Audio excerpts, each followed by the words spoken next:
আসসালামু আলাইকুম everyone, welcome to my channel. আজকে আমি ডিসকাস করব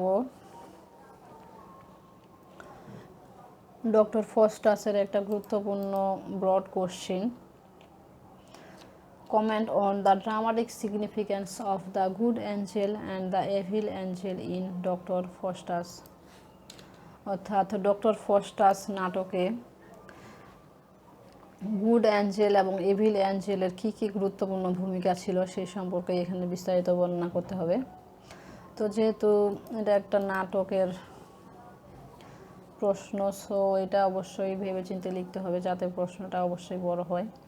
সো এখন শুরু করি। ডক্টর ফস্টাস নাটকে যে গুড অ্যাঞ্জেল ছিল, the good angel and the evil Angel are very important figures in Marlow's doctor Faustus. অর্থাৎ ক্রিস্টোফার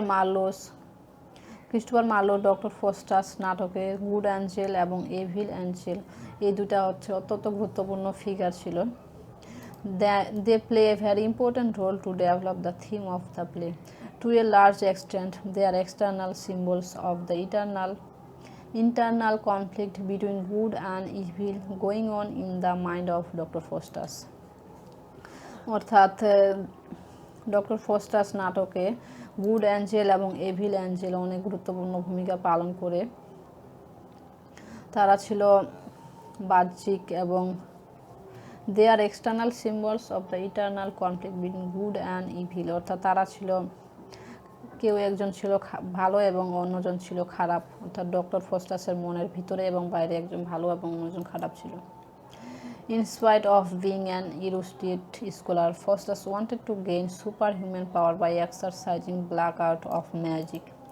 অর্থাৎ একজন ইরুডাইট স্কলার, অর্থাৎ একজন স্কলার হওয়া সত্ত্বেও ডক্টর ফস্টাস চাইতো সুপারম্যান পাওয়ার চাইতো ডক্টর ফস্টাস। এই ব্ল্যাক আর্ট অফ ম্যাজিক অর্থাৎ কালো জাদুবিদ্যা এক্সারসাইজ করে সে একজন সুপারম্যান হওয়ার আশঙ্কা জাগে। When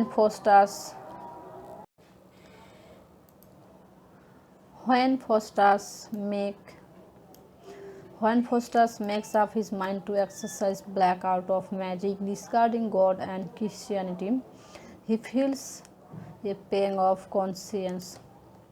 অর্থাৎ যখন ডক্টর ফস্টাস তার মনটাকে তৈরি করতেছিল ব্ল্যাক অর্থাৎ কালো জাদুবিদ্যার দ্বারা সে গড এবং ক্রিশ্চিয়ানিটি করবে, তখন সে he feels a pang of conscience, অর্থাৎ তখন সে তার মনে একটা যন্ত্রণা অনুভব করে।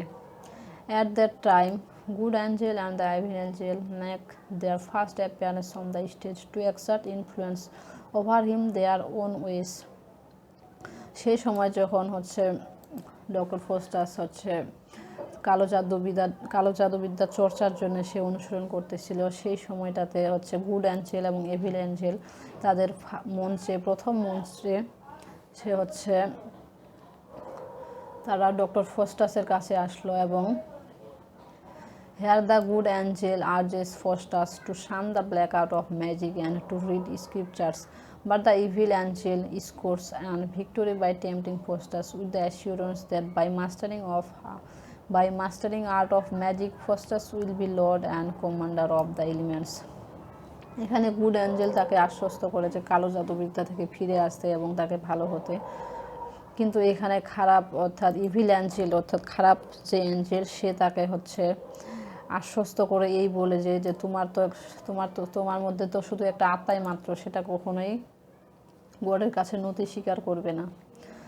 Turning a deaf ear to good angel, Faustus surrenders his soul to Lucifer for a voluptuous life 24 years. After having signed the deed once again, he feels the prick of conscience. অর্থাৎ turning a deaf ear to good Angel, অর্থাৎ good অ্যাঞ্জেলের দিকে মনে করো যে good অ্যাঞ্জেলের সে কোথায় কোনো শুনেনি এরকম একটা মনোভাব নিয়ে, এরকম একটা বোধের মনোভাব নিয়ে সে গুড অ্যাঞ্জেলের মুখ ফিরিয়ে ফস্টাস তার আত্মাটা লুসিফারকে সমর্পণ করে দেয় 24 বছরের জন্য এবং সে চুক্তি স্বাক্ষরিত করে। He is torn between good and evil. At the time The good angel call upon him to repent, yet God will pity thee. But the evil angel threatened him with the remark, Thou art a spirit, God cannot pity thee. অর্থাৎ এখানে good Angel সে সময়ও good Angel হচ্ছে doctor ফস্টাসকে ডাকে এবং তাকে শোধরাতে বলে, কিন্তু এখানে যদিও গড তাকে এখনও অনেক ক্ষমা করে দিতে পারে, করুণা করতে পারে তার প্রতি, কিন্তু এখানে এভিল অ্যাঞ্জেল আবার ফস্টাসকে থ্রিটেন করে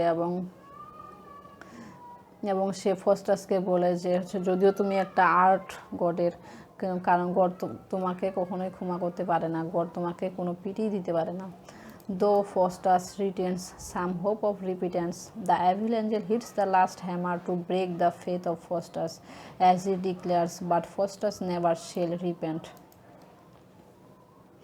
যদিও হচ্ছে ফস্টাস হচ্ছে কিছুটা আশা নিয়ে মনে করেছিল যে সে হচ্ছে গডের প্রতি গডের কাছে ক্ষমা চাইবে, কিন্তু এক্ষেত্রে ইভিল অ্যাঞ্জেল আসে তাকে আবার বাধা দেয় এবং তার বিশ্বাসের বস্তুটাকে সে ভেঙে দেয়। দাস এভাবেই ফস্টাস গুড অ্যাঞ্জেলের দিকে ফিরাতে পারে না। Thus the good and evil angel appear in the play with their own symbolic significance, personifying the two aspects of Faustus' character.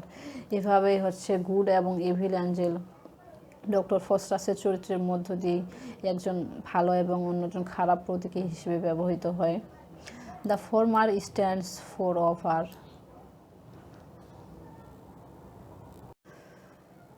The former stands for our virtue or goodness, and the latter represents the baser spirit of Faustus, his indomitable passions and desires. One stands for his conscience and the other his curiosity for unlawful things.